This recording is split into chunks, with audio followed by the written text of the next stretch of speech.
జై హో.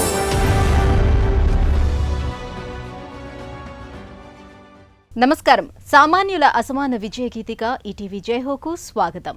వెన్ను విరిగి మిన్ను మీద పడినట్లు అయింది. ఓ ప్రమాదం ఆమె జీవితాన్నే తలక్రిందులు చేసింది. అయితే సాహసమే ఊపిరిగా విధిని ఓడించి బతుకు యుద్ధంలో గెలిచారు. తనలాంటి ఎందరెందరో జీవితాలకు వెలుగు నింపుతున్నారు. ఇక హృదయ తంత్రులు మీటే గిటారుతో తన బతుకు శృతి చేసుకున్నారు. గోవాలో ఓ యువ సంగీత తరంగం ఉత్తుంగ తరంగమే లేచారు. గిటార్ల తయారీలో తనకంటూ ఓ గుర్తింపు సాధించారు. విజయ పథాన సాగుతున్నారు. వినూత్న కథనాలతో మీ ముందుకు వచ్చింది జైహో. జై హో.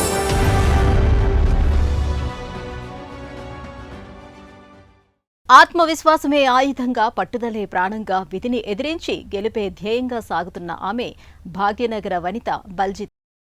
చక్రాల కుర్చీతో లోకం చుట్టేస్తున్న ధీరనారి. ప్రమాదంలో సగం దేహం అచేతనంగా మారింది. అయినా చైతన్య నగారం మోగించారు. వెన్ను దెబ్బతిని చక్రాల కుర్చీకే పరిమితమై కుంగిపోతున్న వారిని ఈ లోకానికి తెచ్చారు. భరోసా ఇచ్చారు.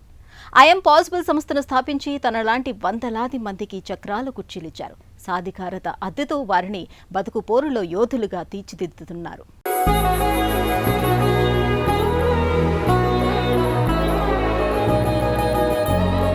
జీవితంలో పరిస్థితులు తరచూ పడగొట్టాలనే చూస్తాయి.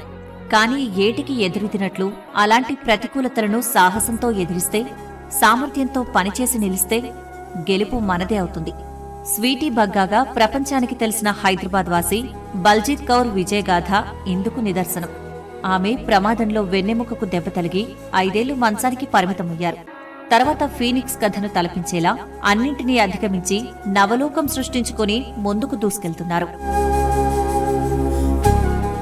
रिकॉर्ड्स में मेरा नाम बलजीत कौर है. కాగితాల మీద రికార్డుల్లో నా పేరు బల్జిత్ కౌర్ బగ్గా. కానీ నా స్నేహితులు, మా వాళ్లకు నేను స్వీటీ బగ్గాగానే తెలుసు. ఆ ప్రమాదం జరిగి 4 దశాబ్దాలవుతోంది. అప్పుడు నాకు 20 ఏళ్ల వయసు. వివాహమైంది. ఆ దుర్ఘటన నా జీవితాన్ని తలకిందులు చేసింది. వెన్నుముకకు గాయమైంది. కుడి చెయ్యి పూర్తిగా పనిచేయటం మానేసింది. 40 ఏళ్ల క్రితం పీడకలాది.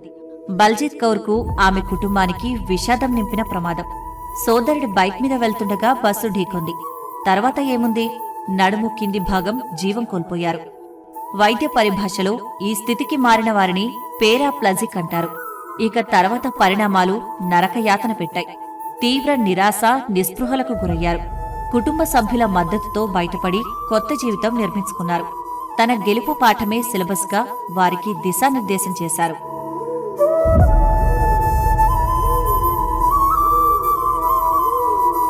इनका एक्सीडेंट हुआ था 6 महीने काफी परेशान थे. ప్రమాదం తర్వాత 6 నెలల పాటు తను తీవ్ర మనోవేదనకు గురైంది. జీవితం ఎలా ఉంటుందో అవగతమైంది. ధైర్యం కూడా తీసుకుంది. తన ప్రపంచం నిర్మించుకుని మంచి పేరు తెచ్చుకుంది. వెన్నెముకకు గాయమై జీవితమే లేదనుకునే వారితో సమావేశాలు నిర్వహిస్తోంది. వారిలో పేదలకు సాయపడుతోంది. ఇక్కడే కాదు, ఆఖరికి జమ్మూ కశ్మీర్లో ఉన్న వారికి చక్రాల కుర్చీలను పంపిణీ చేసింది. ఇంతేకాదు, సాయపడే తత్వం ఉంది. తను బాస్కెట్బాల్ ఆడుతుంది, ఈత కొడుతుంది. తను స్వతంత్రురాలు. स्विमिंग भी करते हैं. सब अपने आप इंडिपेंडेंट लेडी है, समझिए आप. 5 ఏళ్ల పాటు బల్జిత్ కౌర్ ఏకాంతంలో ఉండిపోయారు. జీవితంలో అందరూ పొందే చిన్నపాటి సంతోషాలను కోల్పోయారు. జీవోత్సవంలా మిగిలారు. అయితే కుటుంబ సభ్యులు ఆమెను చెన్నైలోని వెన్నెముక దెబ్బతిన్నవారి పునరావాస కేంద్రం స్పైనల్ కోడ్ రీహాబిలిటేషన్ సెంటర్కి తీసుకెళ్లారు. అక్కడ చేరటం ఓ మేలు మలుపైంది. అక్కడ లభించిన మద్దతుతో ఆత్మవిశ్వాసం సమకూరింది. ఆమె జీవన పయనం ఆశావహంగా మారింది. Rehabilitation is the most important thing in a paraplegic's life. దివ్యాంగులు, ప్రత్యేకించి నడుం కింది భాగం అచేతనంగా మారిన వారికి పునరావాసం ఎంతో ముఖ్యాంశం. దురదృష్టం కొద్దీ ఆ సమయంలో మాకు పునరావాసం అంటే ఏమిటో తెలియదు. 1.5 ఏళ్ల పాటు కుంగుబాటుతో సతమతమయ్యాను. ఎప్పుడూ ఏడుస్తూ ఉండేదాన్ని. నేను ఎప్పుడు నడుస్తాను అని డాక్టర్లను అడిగేదాన్ని. వాళ్ళు 6 నెలలు అని జవాబిచ్చేవారు. నేను 6 నెలల పాటు ఇలా మంచంలో ఉంటానని మీరెలా అనుకుంటున్నారు అన్నాను. కాదు, అసాధ్యం. ఆ 6 నెలలే 6 ఏళ్లుగా మారుతుందని, 6 ఏళ్లే 40 ఏళ్లవుతాయని అప్పట్లో అసలు తెలియదు. I have accepted as my life as it is. తనకు ఉన్న శారీరక ఇబ్బందులు, పరిమితులు బల్జిత్ కౌర్కు తెలుసు. కానీ అలా అని ఆమె ఆశాజ్యోతి ఆరిపోలేదు. ప్రయత్నాలు ఆగిపోలేదు. దివ్యాంగులపై సమాజం ప్రదర్శించే అసమానతలపై పోరాడింది. చక్రాల కుర్చీలో ఉండి పాల్గొనే పరుగు పందెంలో రాణించారు. జాతీయ స్థాయి బాస్కెట్బాల్ క్రీడాకారిణి అయ్యారు. సాహసాలను ప్రేమించి సాహస క్రీడలను స్వాగతించిన బల్జిత్ కౌర్ ఈత నేర్చి స్కూబా డైవింగ్ చేశారు. పారా మోటరింగ్ చేసి ఆశ్చర్యపరిచారు. తన సంకల్పాన్ని సత్తాను చాటారు. स्पाइनल कॉर्ड इंजरी टूट जाने से ఎవరైనా ఎప్పుడైనా వెన్నుముక గాయంతో బాధపడుతుంటే అలాంటి వారికి ఆ పరిస్థితి దుర్భరమే. మానసికంగా, ఆర్థికంగా, భౌతికంగా ఓ పెద్ద దెబ్బ, ఓ శాపమని అంటారు. నాకీ పరిస్థితి రావడంతో మా కుటుంబమంతా ఉలిక్కిపడింది. 40 ఏళ్ల క్రితం వెన్నుముక గాయం పరిస్థితిపై ఎవరికీ పెద్ద అవగాహన ఉండేది కాదు. స్పైనల్ కార్డ్ ఇంజురీ ఉంటుందని ఎవరికీ తెలియదు. వైద్యులు నాకు ప్రమాదం జరిగిన 2 రోజుల తర్వాత చెప్పారు నాది అదే పరిస్థితి అని. ఇక ఎప్పటికీ నడవలేనని అన్నారు. इंजरी हो चुकी हो और आप बिल्कुल नहीं चल पाओगे. తన బాధలు, కష్టాల అనుభవంతో, సేవా సంకల్పంతో ఐయామ్ పాజిబుల్ అనే స్వచ్ఛంద సంస్థను స్థాపించారు. వెన్నెముకకు గాయమై చక్రాల కుర్చీలో ఉండేవారికి సేవలే సంస్థ లక్ష్యం.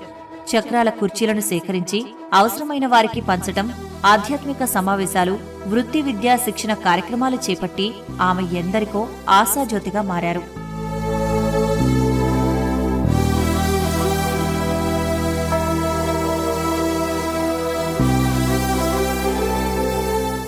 I am possible foundation is a slang from impossible.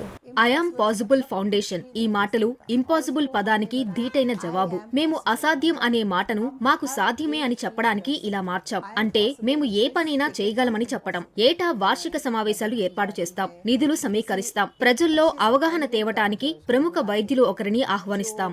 लोगों को सलाह मशवरा राय देते हैं कि कैसे उनको आगे बढ़ना चाहिए. బల్జిత్ కౌర్ అవిశ్రాంత పైరం మానవతా స్ఫూర్తికి నిదర్శనం. ధైర్యంగా ఉండాలి, పట్టుదలతో సవాళ్లు స్వీకరించాలి, యోధురాలిగా జీవితాన్ని గడపాలన్న సందేశం ఆమె లోతైన మాటల్లో ధ్వనిస్తోంది. అడ్డంకులు అధిగమించి విజయం కోసం యత్నించేందుకు పలువురికి ప్రేరణగా నిలుస్తుంది.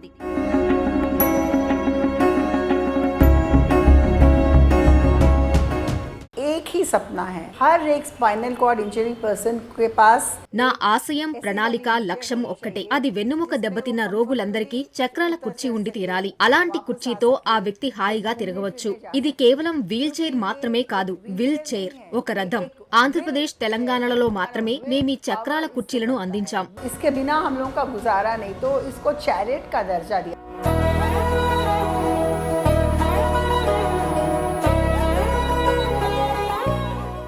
చిగురించిన చిన్న ఆలోచన మొగ్గ తొడిగి ఆకృతిని సంతరించుకుంది. కరణ్ సింగ్ అనే యువకుడు అభిరుచితో గిటార్లకు మరమ్మతులు చేసేవాడు. కానీ తర్వాత కాలంలో అదే వ్యాపకమైంది, పనే వ్యసనమైంది. లక్షణమైన ఉద్యోగం వదిలిపెట్టి గిటార్ల తయారీని ఎంచుకున్నారు. బిగ్ ఫుట్ గిటార్స్ పేరుతో తయారీ కేంద్రం నెలకొల్పారు. కొన్ని మార్పులు చేర్పులతో మోడ్ డి రకం గిటార్లను రూపుదిద్దారు. వాటికి దేశ విదేశాల్లో గిరాకీ ఏర్పడింది. మన దేశాన్ని గిటార్ తయారీ కేంద్రంగా మారుస్తానని కరణ్ సింగ్ శపథం చేశారు.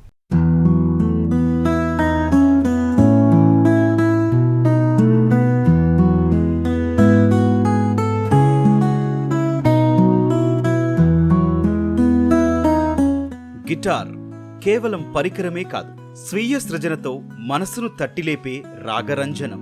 తంత్రివాద్యంలో స్వరధునిగా పలకరించే ఇంద్రజాలం, సరిగమల మధురిమల హృదయద్వారం, తార, మధ్యమ, మంద్రస్థాయిలో వెలువడే ప్రతిధ్వనులు, ప్రకంపనల ముఖద్వారం.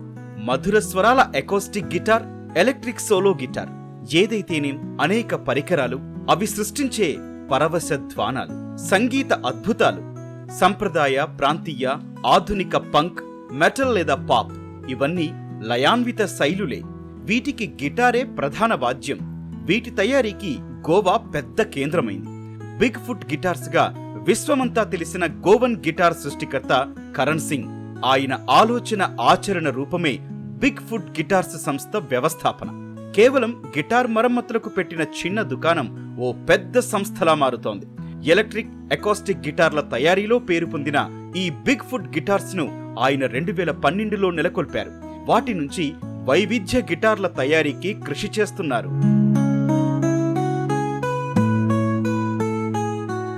I'm the owner of Bigfoot Guitars, based in Goa.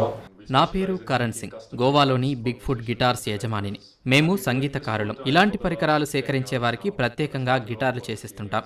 దశాబ్దానికి పైగా పూర్తిగా ఇదే పనిలో నిమగ్నమయ్యాను. తొలుత కార్పొరేట్ ఉద్యోగం చేశాను. విరామ సమయాలు వారాంతాల్లో గిటార్లకు మరమ్మతులు చేసేవాణ్ణి. అయితే నేను అనుకున్నట్లుగా వీటి మరమ్మతుకు ఇక్కడ నిపుణులంటూ ఎవరూ లేరు. అమెరికా నుంచి పుస్తకాలు తెప్పించి చదివాను. నా ఆటైనా పాటైనా గిటార్లతోనే. కొన్నేళ్లుగా నా వృత్తిలో చాలా హాయిగా ఉంది. మొదట స్నేహితుల గిటార్లకు మరమ్మతులు చేశాను. తర్వాత మౌఖిక ప్రచారంలో ఎవరెవరో రాసాగారు. నాకు ఆసక్తి పెరిగింది. అలా గిటార్ల తయారీ పనిని ప్రారంభించాను. And I got quite interested with this entire thing and eventually started playing around with building instruments. సంగీత వాద్యాలంటే చిన్నప్పటి నుంచి ఇష్టం. కరణ్ సింగ్ కు ఇది జన్మతహా వచ్చిన అభిరుచి. మరమ్మత్తుల కేంద్రంగా ప్రారంభించి పేరు పెట్టారు. ఇక అదే లోకమైపోయింది. సొంతంగా తయారు చేయాలన్న ఆకాంక్ష బలపడింది. తయారీ కేంద్ర స్థాపన తర్వాత వెనుతిరిగి చూడలేదు. అంతకుముందు గిటార్లకు ఏ చెక్క ఉపయోగిస్తారు, ఏది ధ్వని స్పష్టతకు దోహదం చేస్తుంది, ఇవేవి కరణ్ సింగ్ కు తెలియదు. ఆ పరిజ్ఞానమే లేదు. అభిరుచి బలపడిన తర్వాత అధ్యయనం తోడైంది. నైపుణ్యాలు నేర్చుకున్నారు. ఆపై పని వ్యసనమైంది. ఫంక్షనల్ గిటార్ల తయారీ ఆరంభించారు. కుటుంబ సభ్యులు సహకరించారు. ఉద్యోగం వదిలేసి పూర్తి సమయాన్ని మరమ్మతులు తయారీకే వెచ్చిస్తున్నారు. విదేశీ సంస్థల మార్గదర్శకానికి, అంతర్జాతీయ ఖ్యాతికి కృషి చేస్తున్నారు. విదేశీ గురువుల ప్రోత్సాహం తోడైతే దేశ విదేశాల్లో ఖ్యాతి సంపాదించవచ్చని కరణ్ ఆలోచన. I had no background in woodworking. I didn't have any skills with woodworking. నిజంగా గిటార్ తయారీకి వాడే చెక్క పనిలో నాకెలాంటి నేపథ్యం, నైపుణ్యం లేవు. ఉలిని వాడటం, హ్యాండ్ ప్లేన్ ఉపయోగించడం, ఒక వరుస క్రమంలో చెక్కను ఎలా కోయాలో స్వయంగా నేర్చాను. ముందుగా నా కోసం ఒక గిటార్ తయారు చేసుకున్నాను. నా సామర్థ్యం మీద నాకు నమ్మకం కలిగింది. ఆత్మవిశ్వాసంతో వచ్చింది. ఉద్యోగం మానేసి పూర్తి సమయం ఇందుకే కేటాయించాలని నిర్ణయించాను. ఒకవేళ 5 నెలల్లో నేను ఇందులో విజయం సాధించిన పక్షంలో పాత కొలువుకు వెళ్దామని అనుకున్నాను. Today I get to see a bunch of them playing instruments that I have built. It's an amazing feeling in that sense. ఈ వాద్య పరికరాలు ఎంతో శ్రద్ధగా, జాగ్రత్తగా మంచి చెక్కతో రూపొందించినవి.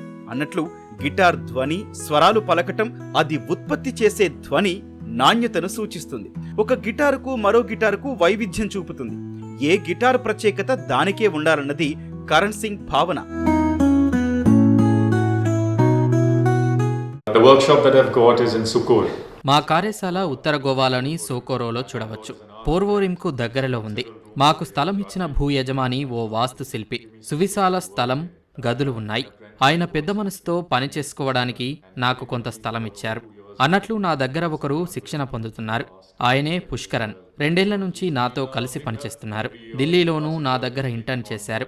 ఏళ్లు గడుస్తున్న కొద్దీ పనిలో పరిణతి పెరిగింది. గిటార్ల తయారీలో మరింత కష్టపడుతున్నారు. ఇక్కడికి వచ్చాక ఎంతో ఎదిగారు. He's grown a lot since he's come here. కొద్దిగా సవరించిన తంత్రి వాద్యం అది. మోడ్ డీగా పిలిచే డ్రెడ్ నాట్ ఆకారం గిటార్. కరణ్ సింగ్ చెయ్యి తగిలి మారిపోయింది. గిరాకీ పెరిగింది. సంప్రదాయ గిటారులోనే కొన్ని మార్పులతో రూపుదిద్దారు. నిలుచున్నా, కూర్చున్నా కళాకారుడి చేతిలో ఇట్టే ఇమిడిపోతుంది. బిగ్ ఫుట్ గిటార్స్ లో ఇదే ఎక్కువగా విక్రయమవుతోంది. Biggest challenge is that we decided to build guitars. మేము గిటార్లు తయారు చేయాలని నిర్ణయించుకోవడమే పెద్ద సవాలు. మన దేశంలో ఈ తరహా వ్యాపారం తెలివైన నిర్ణయం కాదు. ఎంతో పని ఉంటుంది. ఇతర పరిశ్రమల్లా తయారీ పరిశ్రమ కాదు. కానీ చేయవచ్చని భావించి నేను ఇందులోకి వచ్చి విజయం సాధించాను. నేను అనుకున్నంత కంటే ఎక్కువ పనే ఉంది. దిగుమతే పెద్ద సవాలు. ఎందుకంటే అదనపు ఖర్చు. గిటార్ తయారీకి నేను వెచ్చించిన సమయానికి కొనుగోలుదారుడేమీ చెల్లించనక్కర్లేదు. 10 ఏళ్లకు పైగా గడించిన అనుభవంతో చేస్తున్నాను. మీరు కలలు కన్న పరికరం మీకు అందించాలని నేను ఆశిస్తున్నాను. And hopefully giving you something that you have only dreamt of all this time. వినియోగదారుల అభిరుచికి అనుగుణంగా ఇక్కడ గిటార్లు తయారవుతున్నాయి. తయారీ కేంద్రం వినియోగదారుల అభిమానం సంపాదించింది. ఆయన గిటారుకు దేశ విదేశాల్లో ఒక బ్రాండ్ వచ్చింది. అవి ఉద్దండులైన సంగీతకారులకు చేరువయ్యాయి.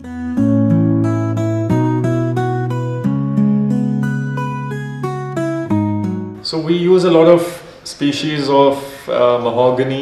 గిటార్ల తయారీకి మహోగనికి చెందిన అనేక జాతుల చెక్కను వాడుతున్నాం. రోజ్ వుడ్ గా ప్రసిద్ధమైన షీషాం కలపను ఉపయోగిస్తున్నాం. ఇది ఇండోనేషియా, దక్షిణ అమెరికా, బ్రెజిల్ దేశాల రోజ్ వుడ్. ఎకాస్టిక్ గిటార్ల తయారీకి ఉత్తర అమెరికా, కెనడా దేశాల కలప వాడుతున్నాం. ఇక ఎలక్ట్రిక్ గిటార్ల తయారీకి వాడే చెక్క ఎంపికలో స్వేచ్ఛ ఉంది. అవి సొగసుగా ఉంటాయి. విశిష్ట జాతుల కలప లభ్యమవుతోంది. But there's a lot more options that we have with electric guitars. మన అంతర్లీ నైపుణ్యాలను ఈ తంత్రి వాదనం వెలికి తీస్తుందని ఓ విశ్వాసం. చేతులు, మణికట్టులోని చిన్న కండరాల సామర్థ్యం మెరుగుపడుతుంది.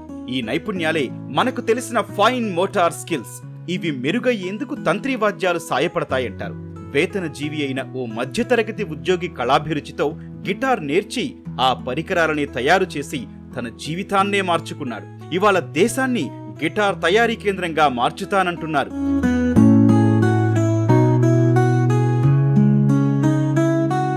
Future plans are, I think we've recently over the last 2 years started focusing a lot more on electric guitars. మాకు కొన్ని ప్రణాళికలున్నాయి. మా దృష్టి ఎలక్ట్రిక్ గిటార్లపై ఉంది. కొన్నేళ్లుగా ఆ గిటార్కు చాలా గిరాకీ ఉంది. ఇందుకోసం మన దేశంలో మేము త్వరలో 2 కొత్త ఉత్పత్తులు తేనున్నాం. సరే, ఇంకా వేచి చూడాల్సిన అంశాలు అనేకం ఉన్నాయనుకోండి.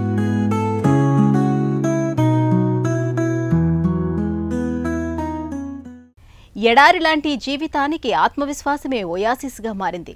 వెన్నుపోసి దెబ్బతిన్న వనిత బల్జీత్ సింగ్ కొత్త జీవితం నిర్మించుకున్నారు. తనలాంటి వారెందరికో ఊతమిచ్చి ఉపాధి చూపి బతుకు పరుగు పందెంలో నిలిపారు. గోవా యువకుడు కరణ్ సింగ్ ఒక ఆలోచనతో సాలోచనగా అడుగువేశారు. సంగీతాభిరుచితో గిటార్ల తయారీ వ్యాపార వ్యవస్థాపనం నెలకొల్పి విజయపథంలో సాగుతున్నారు. మరిన్ని కథనాలతో వచ్చే వారం జైహోలో మళ్లీ కలుద్దాం. నమస్కారం.